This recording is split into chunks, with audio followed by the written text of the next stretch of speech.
Bwana, video iliyosambaa kwenye mitandao ya kijamii kuanzia jana usiku ilipostiwa na Mange Kimambi ikionyesha miili ya watu waliofariki ikiwa imekusanywa sehemu moja katika hospitali ya Mwananyamala, ambapo Wizara ya Afya pia imenyanyuka na kuzungumza jambo. Lakini kabla ya yote, watu mbalimbali na wadau mbalimbali kutoka ndani ya Tanzania wametoa maoni yao juu ya kitu kilichotokea, kitu ambacho cha kutisha na hatari kweli kweli.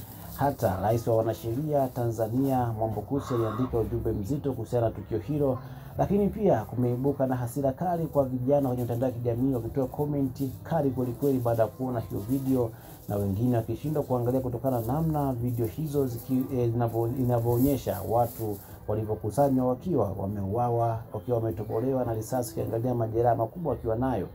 Lakini Wizara ya Afya imekuja kutoa tamko baada ya kuona video hiyo ikisambaa kwenye mitandao ya kijamii, ambapo imezidi kutia wasiwasi kwa wananchi nchini Tanzania, lakini pia na nje ya Tanzania. Wizara ya Afya imeandika kwamba Jamhuri ya Muungano wa Tanzania, Wizara ya Afya imeona picha na video ikionyesha miili ya watu ikiwa imewekwa pamoja na kuelezwa kwamba hapo ni hospitali ya Mwananyamala, Dar es Salaam. Wizara inapenda kukanusha uhalisia wa video hiyo ambayo imetengenezwa na wahalifu wenye nia ovu na kuichafua nchi yetu. Wizara inawataka wote wanaotengeneza picha na kuzua taharuki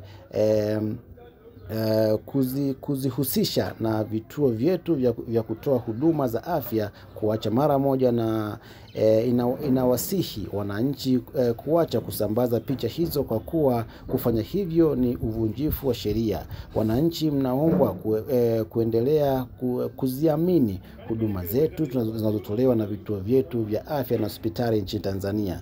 Bwana, hii ni taarifa ambayo imetolewa na Wizara ya Afya kukanusha ile video inayotembea kwenye mitandao ya kijamii ikionyesha watu wakiwa wameuawa. Lakini baada ya kukanusha kwao Wizara ya Afya, watu wameibuka na kutoa komenti kali kweli, kwa sababu hawajaridhishwa na tukio hili, kwamba ni kwa nini serikali wanakanusha kila kitu wakisema kwamba ni za kutengeneza wakati video inaonyesha ni uhalisia. Bila shaka mambo kama haya yanazidi kutengeneza taharuki kubwa kwenye nchi yetu ya Tanzania, ambayo Watanzania tumezoea amani miaka yote, lakini mwisho wa siku inatokea mambo mazito kama haya ambayo kiukweli anatia ghadhabu kwa wananchi wa Tanzania, kitu ambacho hakijawahi kuzoeleka. Nikukumbusha tu mwanafamilia, kama ni mara yako ya kwanza kuitembelea channel hii, usisahau kusubscribe, kulike, kushare na kucomment ili wa kwanza kuzipata taarifa zetu za kimichezo, burudani, siasa na matukio mbalimbali yanaendelea kutokea ndani ya Tanzania, lakini pia nje ya Tanzania.